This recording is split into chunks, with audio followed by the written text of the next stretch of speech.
Hello everyone, learn ability के हमारे इस चैनल पे आपका फिर से एक बार स्वागत है। आज का वीडियो जनरल साइंस पार्ट 3 के रिलेटेड है। इससे पहले मैंने पार्ट 1 और पार्ट 2 भी अपलोड कर दिया है। अगर आपने वो वीडियो नहीं देखा है तो जाके ज़रूर देख लीजिएगा। जैसे कि हमने पार्ट 1 और पार्ट 2 में जो किया था वही हम फिर से दोहराएंगे। हम सिर्फ क्वेश्चंस को सॉल्व नहीं करेंगे, हम सिर्फ आंसर्स नहीं बताएंगे, हम आपको चारों ऑप्शन सॉल्व करेंगे, ठीक है। और साथ साथ एक्स्ट्रा इन्फॉर्मेशन भी देंगे और प्रीवियस ईयर के क्वेश्चंस भी जितने भी हैं कोशिश करेंगे कि उसको सॉल्व करें। और मेरा यही कोशिश रहता है कि मैं प्रीवियस ईयर के क्वेश्चंस आपको सॉल्व कराऊँ ताकि आपको ये पता चल जाए कि किस तरह के क्वेश्चंस आते हैं, चाहे वो एसएससी का हो, चाहे वो आरआरबी का हो, चाहे वो स्टेट पीएससी का हो, यूपीएससी का हो, या किसी भी एग्ज़ाम का हो। आपको प्रीवियस ईयर के क्वेश्चन सॉल्व करवाने बहुत ज़रूरी है, आपको करना भी चाहिए, ठीक है। तो इसीलिए मैं इस वीडियो को मैं लेके आता हूँ जनरल साइंस के, ताकि आपको जनरल साइंस के प्रीवियस ईयर के जितने भी क्वेश्चंस हैं मैं उनको प्रैक्टिस करवा सकूँ। तो चलिए वीडियो को स्टार्ट करते हैं, लेकिन स्टार्ट करने से पहले लाइक शेयर और सब्सक्राइब ज़रूर कर दीजिएगा। तो चलिए वीडियो को स्टार्ट किया जाए। पहला question, the concept of greenhouse gases was postulated by Joseph Fourier, Abdul Kalam, MS. Swaminathan या फिर रसेल कार्लसन। बताइए क्या होगा। इसका आंसर होगा option A, Joseph फॉरियर, option A. इसको याद रखिएगा। अब ये ग्रीन हाउस जो गैसेस हैं इसका रिलेटेड आपको कंफ्यूज नहीं होना। ये ग्रीन को देखकर आपने आंसर कर दिया एम.एस. स्वामीनाथन तो वो गलत हो जाएगा, ठीक है। जो ग्रीन हाउस गैसेस है वो साइंस के रिलेटेड है और वो जोसेफ फॉरियर ने किया है। एम.एस. स्वामीनाथन वो इकोनॉमिक्स से रिलेटेड है। किससे रिलेटेड है? इकोनॉमिक्स से, ठीक है। मैं आपको इकोनॉमिक्स का एक्स्ट्रा इन्फॉर्मेशन भी ज़रूर बताऊंगा। तो चलिए नेक्स्ट स्लाइड में चलते हैं। M.S. Swaminathan has been called the father of green revolution in India for his role in introducing and further developing high yielding varieties of wheat in India, ठीक है। Norman Borlaug the father of green revolution, ठीक है। तो father of green revolution in India, अगर Indian green revolution के अगर father के कहे जाएं तो फिर उसका नाम होगा M.S. स्वामीनाथन। लेकिन फादर ऑफ ग्रीन रेवोल्यूशन, सिर्फ ग्रीन रेवोल्यूशन कहा जाए तो नॉर्मन बोरलॉग होगा। तो आपको ये गलती नहीं करनी है। इंडियन ग्रीन रेवोल्यूशन अगर इंडिया मेंशन कर दे तो उसका आंसर M.S. स्वामीनाथन होगा, अगर ना करे तो वो नॉर्मन बोरलॉग होगा, ठीक है।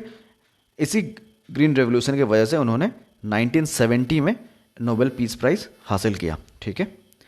और जो रसेल कार्लसन का अभी जो नाम जो हमने पढ़ा था वो एक मरीन बायोलॉजिस्ट एंड राइटर है। Is held as one of the most important conservationist in history and is recognized as the mother of modern environmentalism, ठीक है। ये बायोलॉजी के रिलेटेड है। तो आपको याद रखना ये कुछ एक्स्ट्रा इन्फॉर्मेशन जो मैंने आपको बताया, ठीक है। चलिए नेक्स्ट स्लाइड में चलते हैं। Marble is composed of calcium carbonate, calcium sulphate, calcium oxide या फिर कैल्शियम सल्फेट, ठीक है। बताइए क्या होगा answer. Marble is composed of calcium carbonate, sodium sulphate, calcium oxide या फिर कैल्शियम सल्फेट। क्या होगा आंसर, सोचिए। बहुत ईजी क्वेश्चन है। इसका आंसर होगा calcium carbonate, CaCO3, calcium carbonate, ठीक है। Marble is metamorphic rock that forms when limestone is subjected to the heat and pressure of metamorphism, ठीक है। आपको याद रखना है। तो मार्बल क्या है? Metamorphic rock. आपको ऐसे भी घुमा के क्वेश्चन पे डायरेक्टली या फिर इनडायरेक्टली पूछ सकते हैं कि मार्बल क्या है। तो मार्बल एक मेटामॉर्फिक रॉक है, ठीक है। चलिए, how many neck canal cells are found in the archegonium of fern. How many neck canal cells are found in the archegonium of fern. ये एसएससी 2014 का क्वेश्चन है। तो आप समझ सकते हैं कि एसएससी का जो क्वेश्चन है वो दिन के दिन कितना स्टैंडर्ड होते जा रहा है। 2014 में ही ऐसा क्वेश्चन है तो सोचिए 2020 है उसके बाद तो कितना टफ होने जा रहा है। ये एक्चुअली बॉटनी का क्वेश्चन है, बायोलॉजी का क्वेश्चन है। तो नेक कैनल सेल्स के बारे में बहुत लोगों को नहीं पता। चलिए पहले इसको सॉल्व कर लेते हैं, फिर इसको हम डिस्कस करेंगे। तो क्वेश्चन पूछा गया, how many neck canal cells are found in the archegonium of a fern. 1, 2, 3 और 4। क्या होगा बताइए। इसका आंसर होगा ऑप्शन ए, 1। तो कितने होते हैं नेक कैनल सेल्स, कितने होते हैं आर्चिगोनियम ऑफ फर्न में? एक, ठीक है, 1। तो ये होता है एक आर्चिगोनियम, ठीक है। और नेक कैनल सेल आप देख सकते हैं, ये है नेक कैनल सेल्स, ये होते हैं, है ना। तो आपको ये मैंने स्लाइड इसलिए मैंने डायग्राम अपलोड किया है। मैं प्रीवियस ईयर के जितने भी वीडियोस हैं उसमें भी मैंने आपको साइंस के जितने भी हैं मैंने अपलोड किए हैं आपका पिक्चर्स के साथ, डायग्राम के साथ, ताकि आपको अच्छे समझ में आ सके। तो ये होता है नेक कैनल सेल, आपको याद रखना है, ठीक है। और ये होता है आर्चिगोनियम। चलिए अब थोड़ा और पढ़ लेते हैं। Archegonium is the female reproductive organ in ferns and mosses. The upper part of the archegonium, the neck consisting of 4 rows of cells containing central neck cells. The uppermost of the neck cells are the neck canal cells. The lowest cell is the ventral canal cells. ठीक है? It has one neck canal cell with 2 nuclei. तो ventral canal sales अगर मैं बात करूं उसके,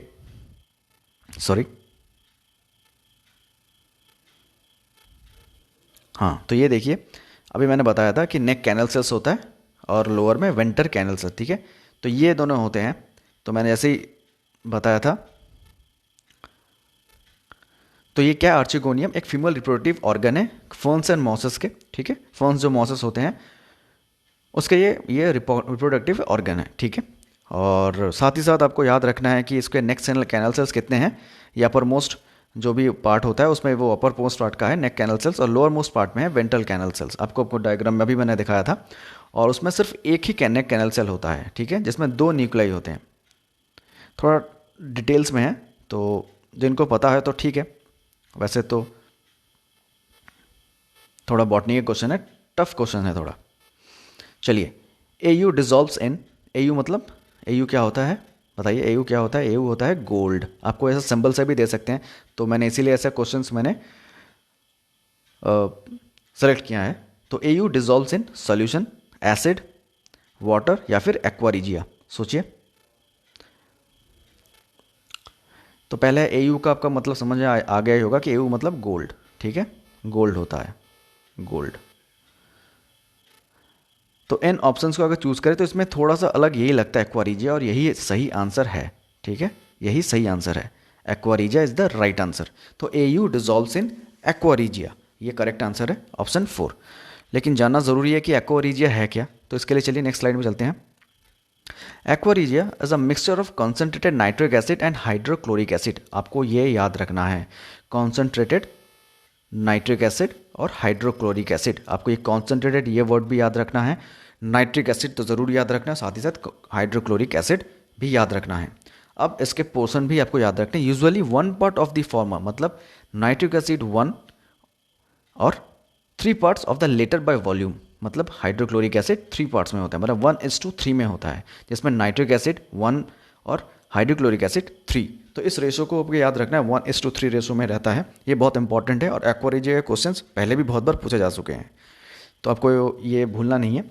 this mixture was given its name by the alchemist because of its ability to dissolve gold and other so called noble metals, ठीक है।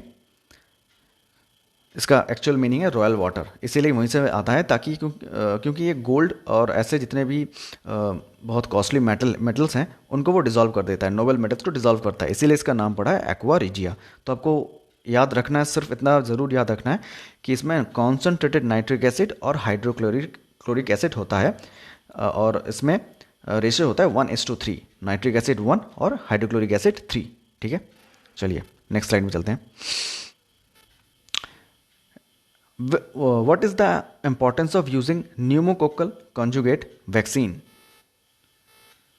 This vaccine are effective against pneumonia as well as meningitis and sepsis. Dependence on antibiotics that are not effective against drug-resistant bacteria can be reduced. These vaccines have no side effects and cause no allergic reaction. Select the correct answers using the code given below. CAR 1, sorry वो गलती से car mention हो गया, ये नहीं होगा। 1 only, 1 and 2 only, 3 only, या फिर 1, 2 and 3। सोचिए क्या होगा आंसर। इसका आंसर होगा उससे पहले क्वेश्चन को पढ़ लेते हैं एक बार फिर से कि importance of using pneumococcal conjugate vaccine. ठीक है, तो पहला जो ऑप्शन है इसमें देख सकते हैं कि this vaccine are effective against pneumonia as well as meningitis and sepsis. तो ये करेक्ट ऑप्शन है। सेकेंड ऑप्शन जो है वो dependence on antibiotics that are not effective against drug resistance bacteria can be reduced. ये भी सही है। This vaccine have no side effects and cause no allergic reactions. ये गलत है। तो इसका सही आंसर होगा ऑप्शन 1 एंड 2। ठीक है, ऐसा क्वेश्चन आपको थोड़ा अलग लग रहा होगा क्योंकि SSC, PSC, state PSC, RRB या फिर अदर्स जितने भी एग्जाम्स हैं उसमें नहीं आते हैं। तो ऐसे जो भी फॉर्मेट है वो यूपीएससी का क्वेश्चन है और ये 2020 का क्वेश्चन है।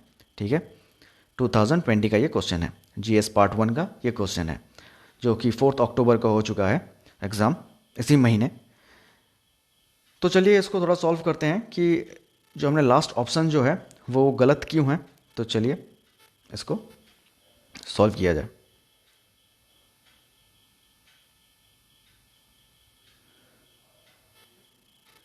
देखिए इसके जो भी है, जो उसका ऑप्शन है this vaccines have no side effects and causes no allergic reaction, इसका जो ऑप्शन होगा वो ये है कि इसमें कई तरह के जो एलर्जिक जो रिएक्शंस हैं उसमें होते हैं, जिसमें कई तरह के डिजीनेस, पेन, है ना, और ऐसे कितने भी प्रॉब्लम्स हैं उसमें साइड इफ़ेक्ट्स में दिखते हैं। तो इसीलिए ये ऑप्शन गलत है। ठीक है, चलिए नेक्स्ट चलते हैं। Green colour is given by, सोचिए क्या होगा answer. Sodium oxide, manganese oxide, copper oxide या फिर क्रोमियम ऑक्साइड। ग्रीन कलर किससे होता है? Is given by sodium oxide, manganese oxide, copper oxide या फिर क्रोमियम ऑक्साइड। तो ग्रीन कलर जो है उसका आंसर होगा क्रोमियम। आप क्रोमियम देख लीजिए, ये ग्रीन कलर का होता है। तो ये ग्रीन कलर जो भी है वो ग्रीन क्रोमियम ऑक्साइड जो है वो इसका सही आंसर है। ठीक है, explanation. Chromium oxides are also used as green colour in glass making and as a glaze in ceramics. तो ग्रीन कलर के वजह से क्रोमियम में भी ग्रीन कलर होता है और इसी की वजह से इसको जो भी ग्लास मेकिंग में या फिर सेरामिक्स जो भी है उसमें ग्रीन कलर के कॉम्बिनेशन के यूज़ किया जाता है। ठीक है, myrmecology is a study of insects, ants, crustaceans या फिर आर्थ्रोपॉड्स। सोचिए क्या आंसर होगा।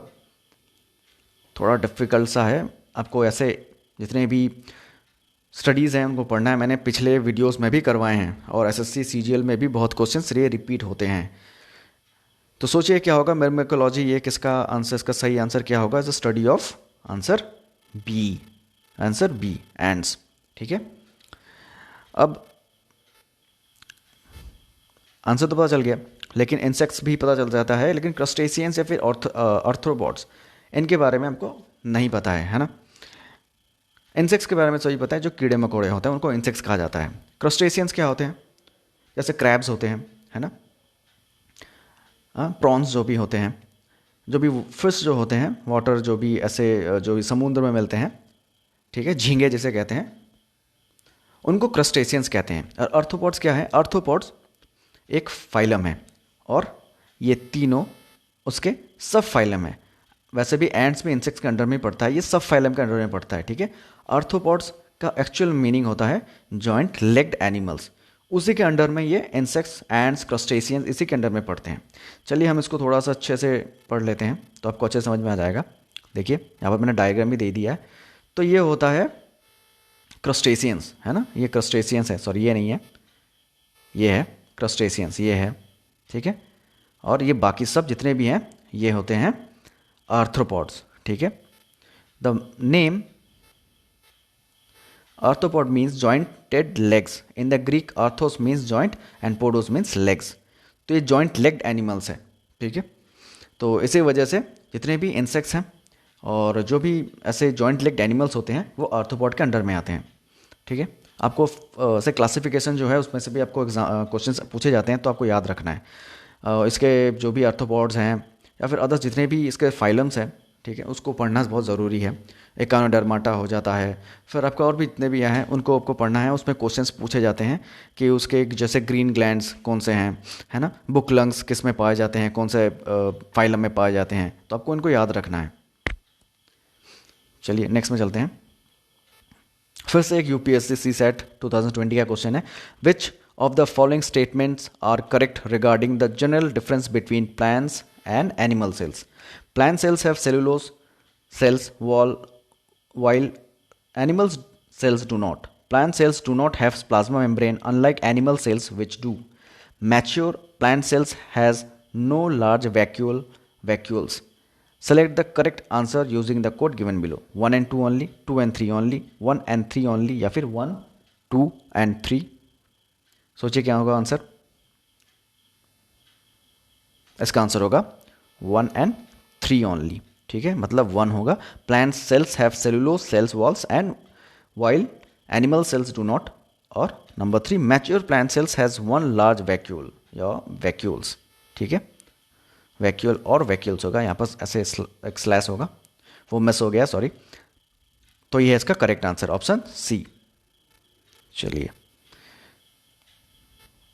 Fleming's right hand rule is use to find the direction of the alternate current, direct current, induced current या फिर एक्चुअल करंट। सोचिए क्या होगा answer. Fleming's right hand rule पूछा गया, लेफ्ट हैंड रूल नहीं, राइट हैंड रूल। सोचिए क्या होगा आंसर। इसका आंसर होगा इंड्यूस्ड करंट। ठीक है, और ये CGL 2014 में भी पूछा जा चुका है क्वेश्चन, तो आप देख सकते हैं, इंपॉर्टेंट क्वेश्चन है। फ्लेमिंग्स राइट हैंड रूल, इसका आंसर होगा option C. Fleming's right hand rule shows the direction of induced current when a conductor moves in magnetic field. The right hand is held with the thumb, first finger and second finger mutually perpendicular to each other, with each representing its characteristic identity. The rule 1, named after British engineer John Ambrose Fleming, the functioning of a dynamo and electric generator is based on this rule. है ना, functioning of dynamo and electric generator is based on this rule. तो जो thumb है वो motion को represent करता है, और फील्ड जो है, जो फर्स्ट फिंगर है वो फील्ड को इंडिकेट करता है, और करंट जो है वो सेकंड जो फिंगर है उसको इंडिकेट करता है। ठीक है, तो आपको भूलना नहीं है, ये फ्लेमिंग्स का राइट हैंड रूल है। उसका एक और है लेफ्ट हैंड रूल, उसको भी आप देख लीजिएगा। चलिए नेक्स्ट। अब इंड्यूस्ड जो है उसके बारे में थोड़ा पढ़ लेते हैं। Current produced in a conductor due to the change in magnetic flux through the region is called induced current. तो क्या है, current produced in a conductor due to the change of magnetic flux through the region is called induced current. Magnetic flux is a product of magnetic field and area of cross section, like current produce in generator is induced current. ठीक है, generator में जो होता है current वो है induced current होता है। ठीक है, आपको अगर पता नहीं होगा मैग्नेटिक फ्लक्स तो कोई बात नहीं है, अगर क्योंकि ये थोड़े बेसिकली फिजिक्स के थोड़ा डेप्थ के क्वेश्चन हैं। अगर आपको पता है तो सही है, अगर नहीं पता है तो फिर आप थोड़ा पढ़ सकते हैं। लेकिन क्वेश्चन थोड़ा डेप्थ में आते हैं, तो मैं यही कहूँगा कि आप फिजिक्स के जो भी बुक्स हैं 10th में भी आपको मिल जाएंगे, और 12th के बुक में तो है ही, वैसे भी 11th या 12th के बुक में आपको फिजिक्स का जो है वो करंट इलेक्ट्रिसिटी में आपको मिल जाएगा, तो आप जाके वो पढ़ सकते हैं। ठीक है, तो ये थोड़ा चैप्टर है, थोड़ा आपको डेप्थ में इंफॉर्मेशन ज़रूरत पड़ेगी मैग्नेटिक फ्लक्स जो है, इंड्यूस्ड करंट, इनके बारे में। लेकिन एक बार देख लेते हैं तो ये बहुत आसान हो जाएगा। तो एक बार जस्ट देख लीजिए, क्लियर हो जाएगा matter. Next question. Certain substances lose their electrical resistance completely at super low temperatures. Such substances are called superconductors, semiconductors, dielectrics या फिर perfect conductors. सोचिए क्या होगा answer. Certain substances lose their electrical resistance completely at super low temperature. Such substances are called, क्या होगा उसका answer होगा superconductors। क्या होगा, superconductors, ऑप्शन ए, superconductors। ठीक है, चलिए। Superconductors are materials that carry electrical current with little or no resistance when cooled below a certain temperature, while conventional superconductors need to be cooled close to absolute zero, -273 0.15 degree centigrade. Before they superconduct, high temperature superconductors do so above the boiling point of liquid nitrogen minus 196 degree centigrade. Presently no superconductor is in any practical. ठीक है, तो ये superconductors का definition, जो कि मैंने छोटा सा एक डेफिनेशन जो है, इन्फॉर्मेशन जो मैंने दे दिया है, आप देख लीजिए इसको. ठीक है, वैसे ज़रूरत तो नहीं है लेकिन फिर भी अब पढ़ लीजिएगा इसको. चलिए next. The pressure exerted anywhere at a point of confined fluid in transmitted equally and undiminished in all directions throughout the liquid is known as Pascal's law, Kepler's law, Newton's law या फिर Stephen's law. The pressure exerted anywhere at a point of confined fluid is transmitted equally and undiminished in all direction throughout the liquid is called, क्या होगा सोचिए. क्या वो Kepler's law है, Newton's law है, Stephens law है या फिर पास्कल्स लॉ है. केप्लर्स लॉ आपको पता ही होगा कि ये जियो स्टेशनरी जो भी है उसके रिलेटेड है. ठीक है, न्यूटन लॉ है वो तो आपको पता है ग्रेविटेशन के रिलेटेड है, तो ये दोनों तो नहीं होंगे, या फिर होंगे पास्कल्स लॉ या फिर स्टेफेंस लॉ. तो इसका करेक्ट आंसर क्या होगा? इसका करेक्ट आंसर होगा, पहले हम थोड़ा सा पढ़ लेते हैं उसके बाद. चलिए, Pascal's law is also known as principle of transmission of fluid pressure. ठीक है, तो समझ में आ गया होगा, तो इसका आंसर होगा पास्कल्स लॉ. लेकिन केप्लर्स लॉ भी समझना जरूरी है. In astronomy Kepler's law of a planet motions are 3 scientific laws describing the motion of planets around the sun. तो जैसे मैंने कहा था, ये जियो स्टेशनरी सैटेलाइट्स के वगैरह है, प्लैनेट्स, सन्स, इनके वगैरह, इसके इंफॉर्मेशन है, इसके बारे में है, ये लॉ है. इसके 3 इंपॉर्टेंट लॉज हैं, तो ये तो केप्लर्स लॉ नहीं होगा. Stephen's law suggests that total radiant heat energy emitted from a surface is proportional to the 4th power of its absolute temperature. ठीक है, तो ये भी नहीं होगा, ये भी आपका टोटल रेडिएंट हीट की एनर्जी है उसके बारे में है. रेडिएंट हीट एनर्जी जो एमिट करती है इसके बारे में है. ठीक है, तो इसका आंसर होगा, करेक्ट आंसर जो है वो है पास्कल्स लॉ. ठीक है, option A, option 1, Pascal's law. X-ray can be used to detect heart diseases, to detect defects in precious stones and diamonds, to detect gold under the earth, for cutting and welding of metals. सोचिए क्या होगा answer. X-rays can be used in, इसका answer होगा option B, to detect defects in precious stones and diamonds. ठीक है, ये option, ये question 2015 CGL में आ चुका है. ठीक है, तो इसका आंसर होगा option B, to detect defects in precious stones and diamonds. ठीक है, next. X ray is a form of electromagnetic radiation. ठीक है, एक्सरे क्या है? एक इलेक्ट्रोमैग्नेटिक रेडिएशन है. इसी की वजह से वो जो भी जितने भी प्रेशियस स्टोन्स हैं, डायमंड्स है, उसमें जो डिफेक्ट्स हैं उसको वो बता देता है, वो डिटेक्ट कर लेता है. ठीक है, क्यों है? क्योंकि ये इलेक्ट्रोमैग्नेटिक रेडिएशन है. ठीक है, X ray is a form of electromagnetic radiation, इसी की वजह से ये डिटेक्ट कर लेता है. ठीक है, चलिए नेक्स्ट में चलते हैं. ये भी एक्सरे से क्वेश्चन है, 2015 में ये भी रिपीट हुआ है. ठीक है, तो आपको ये याद रखना है, ये क्वेश्चन ऐसे जितने भी आते हैं, alpha rays, beta rays, gamma rays या फिर एक्स रेज, इसके बारे में थोड़ा पढ़ लीजिएगा. ठीक है, द लीस्ट पेनिट्रेटिंग पावर रे इज अल्फा रे, बीटा रे, गामा रे या फिर एक्स रे. सोचिए क्या होगा आंसर. इसका आंसर होगा ऑप्शन ए, अल्फा रे, है ना. इसका आंसर होगा ऑप्शन ए, अल्फा रे. लीस्ट पेनिट्रेटिंग पावर जिसका है उसका आंसर है ऑप्शन ए. चलिए, इसके थोड़ा सा extra information. Since alpha particles are high in ionizing power, क्योंकि अल्फा पार्टिकल्स के आयोनाइजिंग पावर जो है वो ज़्यादा होता है, इसीलिए इसमें जो पेनिट्रेटिंग जो पावर है वो कम होता है. It is difficult for them to penetrate matter thoroughly. जिसका आयोनाइजिंग पावर ज़्यादा होता है वो पेनिट्रेटिंग पावर उसका कम होता है, लेकिन जिसका पेनिट्रेटिंग पावर कम होता है आयोनाइजिंग पावर कम होता है. सॉरी, जो पेनिट्रेटिंग पावर ज़्यादा होता है आयोनाइजिंग पावर उसका कम होता है, वाइस वर्सा. ठीक है, beta raise have intermediate while gamma rays and x raise have maximum penetrating power. ठीक है, तो गामा रेज और एक्स रेज का मैक्सिमम पेनिट्रेटिंग पावर होता है, तो आपको याद रखना है.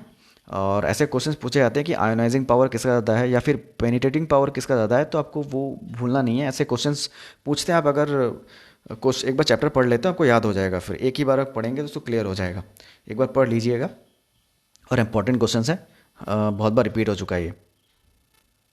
नेक्स्ट, ये भी फिर से एक क्वेश्चन आया है जो कि यूपीएससी सीसैट 2020 का है। Which of the following are the reasons factors for exposure to benzene pollution. कौन से फैक्टर्स है, रीजंस है जो कि बेंजीन पॉल्यूशन को बढ़ावा देते हैं? Automobile exhaust, tobacco smoke, wood burning, या फिर using varnished wooden furniture, using products made of polyurethane. Select the correct answer using the code given below. 1, 2 and 3 only, 2 and 4 only, 1, 3, 4 only. सोचिए क्या होगा answer.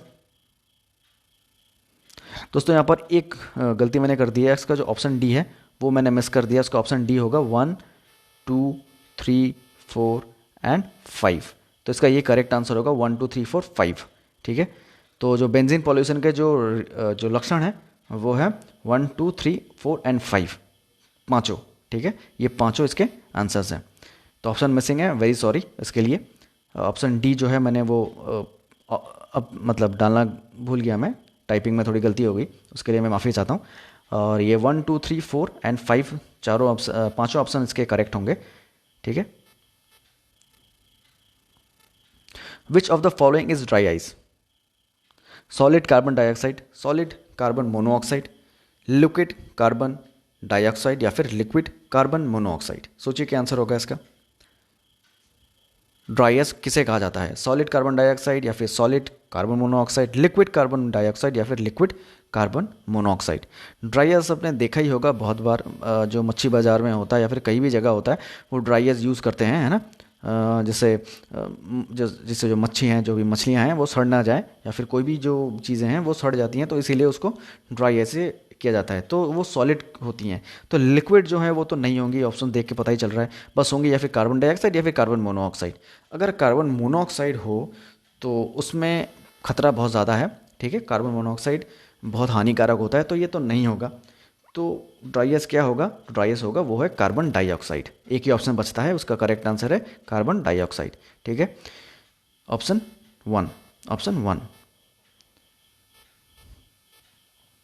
चलिए next, for which of the following diodes are generally used? Diodes are generally used, rectification, amplification, modulation, या फिर filtration. सोचिए क्या होगा answer. इसका आंसर होगा ऑप्शन बी, एम्प्लीफिकेशन। ठीक है, डायोड किसके लिए यूज होता है? वो है एम्प्लीफिकेशन के लिए।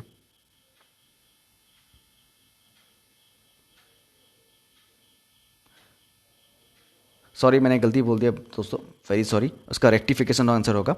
डायोड्स का जो है वो रेक्टिफिकेशन में होता है। ठीक है, वो होता है रेक्टिफिकेशन में। ऑप्शन ए होगा इसका आंसर, वेरी सॉरी। इसका जो ऑप्शन होगा वो है रेक्टिफिकेशन। एम्प्लीफिकेशन नहीं होगा, क्योंकि एम्प्लीफिकेशन में डायोड यूज़ नहीं होता है। ठीक है, साउंड के रिलेटेड है, ये इसमें नहीं होगा। चलिए नेक्स्ट चलते हैं। तो रेक्टिफिकेशन क्या है, इसके बारे में थोड़ा जान लेते हैं। रेक्टिफिकेशन क्या है? The conversion of alternating current to direct current, इसे कहते हैं रेक्टिफिकेशन। ठीक है, alternating current to direct current, इसको कहते हैं रेक्टिफिकेशन। चलिए next, which of the following is unit of luminous intensity? Mole, candela, kelvin, या फिर किलोग्राम। सोचिए क्या आंसर होगा। Unit of luminous intensity mole है, कैंडेला, केल्विन, या फिर किलोग्राम। केल्विन टेम्परेचर का है, नहीं होगा। किलोग्राम वेट का है, ये भी नहीं होगा। तो कौन सा होगा, कैंडेला या फिर मोल? तो लुमिनस इंटेंसिटी में करेक्ट आंसर होगा कैंडेला, ऑप्शन 2। ठीक है, चलिए एक एक्स्ट्रा इन्फॉर्मेशन भी दिया जाए आपको। The mole symbol, mole is the SI unit of amount of substance. 1 mole contents exactly 6.023 × 10⁻23। ठीक है, एक्चुअली ये बहुत शॉर्ट फॉर्म है इसका, 6.023 × 10⁻23, ये आंसर होगा इसका।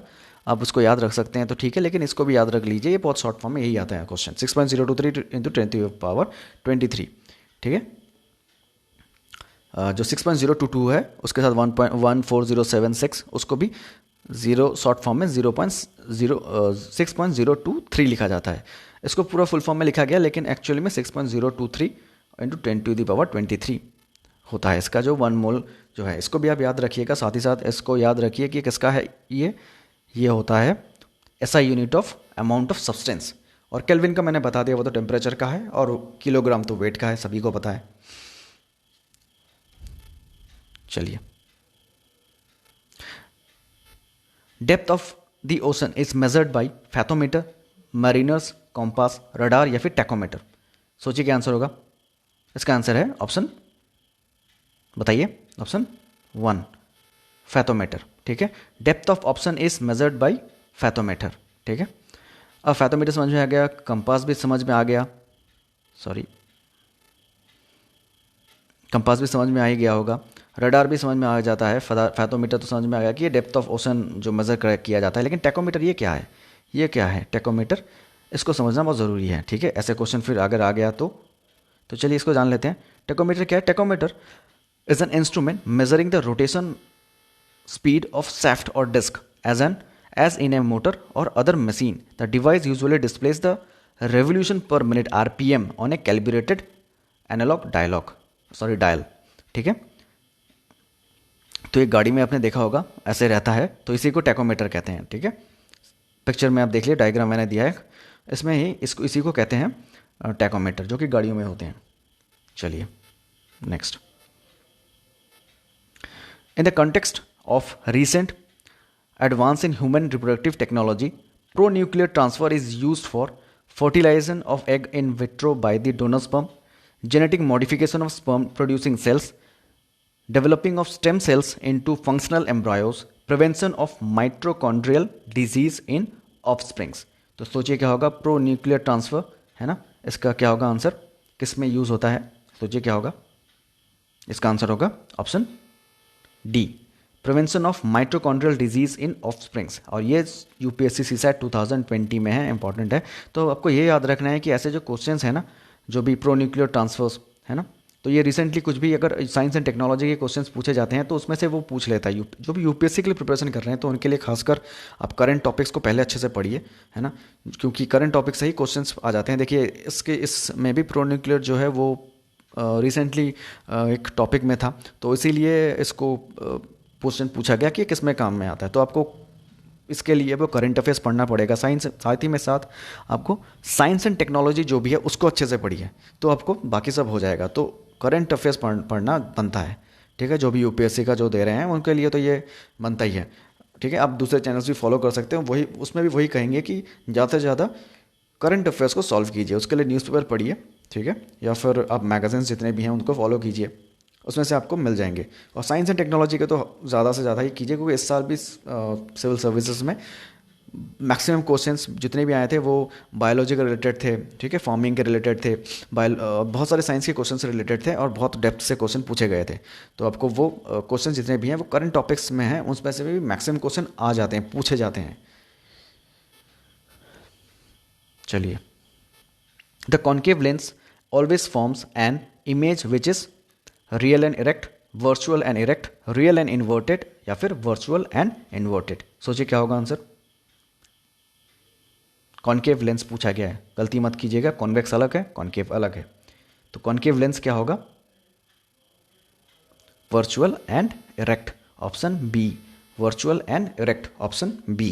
ठीक है, और ये एसएससी 2010 में आ चुका है, सीजीएल 2010 का क्वेश्चन है। तो कॉन्केव लेंस क्या होगा, वर्चुअल एंड इरेक्ट। चलिए थोड़ा एक्स्ट्रा इन्फॉर्मेशन भी बताया जा सके। Concave lens always form A virtual erect and diminished image because the image is actually formed by the intersection of virtually extended refracted rays। इसी की वजह से ये वर्चुअली और इरेक्ट होता है एंड डिमिनिश्ड भी होता है। ठीक है, छोटा होता है। A convex lens can form a real and inverted image. जो कॉन्वेक्स लेंस है वो रियल और इन्वर्टेड इमेज फॉर्म करता है। ठीक है, इन्वर्टेड मीन्स उल्टा। The examples of concave lens are the mirrors used in automobiles headlights, reflecting telescopes, torchlights, etc. The examples of convex mirrors are the mirrors used as rear side mirror of vehicles, optical instrument, calling bell, etc. ठीक है, तो आपको याद रखना है कि जो भी एग्जाम्पल्स हैं वो पूछे जा सकते हैं और आपको एग्जांपल्स बहुत बहुत बार, पहली बार ग्रुप डी में भी, आरआरबी ग्रुप डी में बहुत क्वेश्चन ऐसे पूछे गए हैं, तो आपको ये याद रखने हैं कॉन्केव और कॉन्वेक्स लेंस का, वो गलती नहीं करनी है, ठीक है। चलिए, which of the following is the ore of mercury, rock salt, glance, cinnabar या फिर डोलोमाइट? क्या होगा आंसर?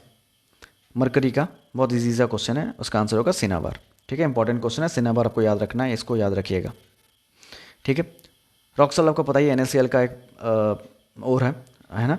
तो ग्लैंस क्या है या फिर ग्लोमाइड, ये किसके और हैं, इनको जानना बहुत ज़रूरी है। चलिए इनको जान लेते हैं पहले। जो कॉपर ग्लैंस है, heavy grey material that is an ore of copper, chalcocite, ठीक है। तो कॉपर ग्लैंस या फिर शॉर्ट फॉर्म में ग्लैंस भी कहा जाता है, ये कॉपर का एक और है। डोलोमाइट क्या है? Dolomite is a common rock forming mineral, it is a calcium magnesium carbonate with a chemical composition of CaMgCO3 whole twice, है ना। तो ये कैल्शियम मैग्नीशियम कार्बोनेट इसका जो और है, ठीक है, डोलोमाइट। चलिए नेक्स्ट, भोपाल गैस ट्रेजेडी 1984, पहले तो ये साल आपको, ये जो ईयर है ये आपको याद रखना है, 1984 is related to aluminium phosphide, methyl bromide, methyl isocyanide या फिर कार्बन डाइऑक्साइड? सोचिए क्या होगा आंसर, बहुत ही चीज़ है, बताइए क्या होगा आंसर। इसका आंसर है मिथाइल आइसोसाइनाइड, ठीक है। MIC इसका शॉर्ट फॉर्म है, MIC, कई बार क्वेश्चंस में MIC दिया जाता है, MIC मिक, मिथाइल आइसोसाइनाइड। इसी की वजह से 1984 में ये ट्रेजेडी हुई थी, और आपको इसको बहुत बहुत क्वेश्चन से पूछे जाते हैं, ये बहुत कॉमन क्वेश्चन है, ठीक है। 2013 में भी आ चुका है तो CGL के, और उसको याद रखना है, बहुत ईजी क्वेश्चन है। चलिए next, would स्प्रिट्स is which of the following, would spirit कौन सा है? एथाइल अल्कोहल है, प्रोपानॉल है, मिथाइल अल्कोहल है या फिर ब्यूटानॉल है? सोचिए क्या आंसर होगा। इसका आंसर होगा मिथाइल अल्कोहल, इसका आंसर होगा मिथाइल अल्कोहल। वुड स्प्रिट इसे कहते हैं, मिथाइल अल्कोहल को कहते हैं।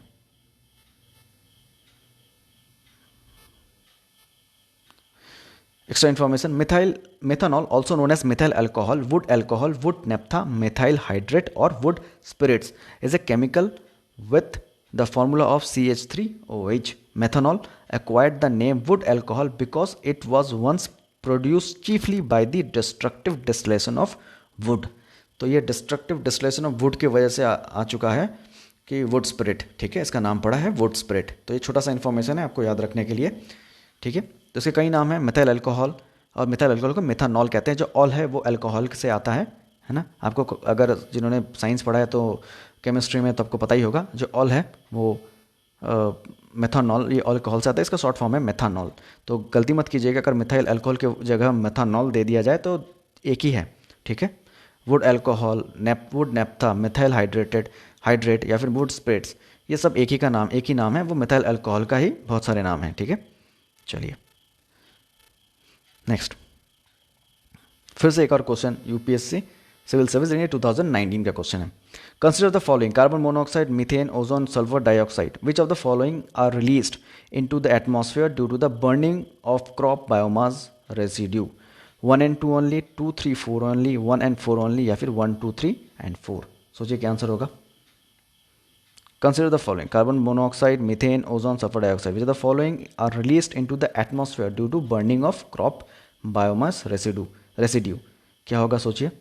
तो इसका आंसर होगा ऑप्शन डी। चारों ऑप्शन होंगे इसके, ठीक है, करेक्ट आंसर होंगे चारों option, carbon monoxide, methane, ozone, sulphur dioxide. Extra information थोड़ा, burning of crop residues emits traces of carbon dioxide, methane, carbon monoxide, nitrous oxide, sulfur dioxide and particulates which affect human health, ठीक है। तो आपको याद रखना है, छोटा सा इंफॉर्मेशन है, याद रखिएगा इसको। Bornite and malachite is the ore of calcium, copper, carbon या फिर क्लोरीन? सोचिए क्या आंसर होगा। बॉर्नाइट एंड मेलेजाइट, ये मेलेजाइट बहुत बार इंपॉर्टेंट क्वेश्चन है, बहुत बार आ चुका है। तो किसका और है ये? तो इसका ये है ऑप्शन टू, कॉपर का और है, Cu, ये है कॉपर का और, ठीक है।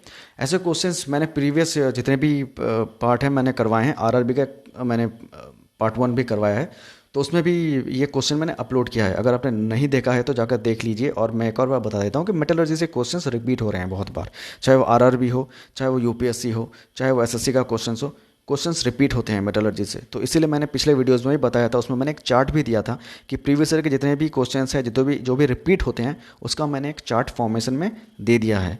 अगर आपने नहीं देखा है तो प्रीवियस ईयर के क्वेश्चंस देख लीजिए, इसके पार्ट 1 पार्ट 2 मैंने लिंक भी दे दूंगा मैं।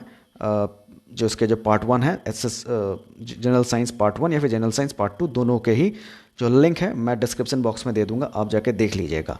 तो मेटलर्जी का जो पोर्शन है वो आप याद रखिए, उसको पढ़िए अच्छे से, ठीक है। चलिए दोस्तों, आज के लिए दोस्तों इतना ही। हमारे साथ जुड़े रहने के लिए बहुत बहुत धन्यवाद। अगर वीडियो को आपको पसंद आए तो लाइक, शेयर और सब्सक्राइब ज़रूर कर दीजिएगा। आपका कोई भी क्वेरीज हो तो आप हमें इनबॉक्स में कीजिए, ठीक है। और हमारे फेसबुक के पेज में भी आप जुड़ सकते हैं, इसका लिंक भी मैंने डिस्क्रिप्शन बॉक्स में मैंने दे दिया है। आप जाके वहाँ से हमारे जो ग्रुप का जो फ़ोन नंबर है, व्हाट्सअप नंबर है, आप हमें पर्सनली व्हाट्सअप भी कर सकते हैं। अगर आपको लगता है कोई प्रॉब्लम है, आपको इंडिविजुअल ऐसा कुछ प्रॉब्लम है, आप समझना चाहते हैं, कुछ जानना चाहते हैं, तो उसमें भी आप मैसेज कर सकते हैं। हमारे जितने फैकल्टी हैं वो बहुत जल्द कोशिश करेंगे कि जल्द से जल्द आपकी जो क्वेरीज़ हैं उसको सॉल्व कर सके। और हमारे साथ बने रहने के लिए बहुत बहुत धन्यवाद, और ऐसा ही देखते रहिए और सब्सक्राइब ज़रूर कर दीजिएगा। मैं बहुत जल्द ही पार्ट 4 भी लेके आऊँगा, साथ ही साथ आरआरबी का भी पार्ट लेके आऊँगा, ठीक है। तो हमारे साथ ऐसा ही हमारे बस देखते रहिए वीडियो। बहुत बहुत धन्यवाद आपका।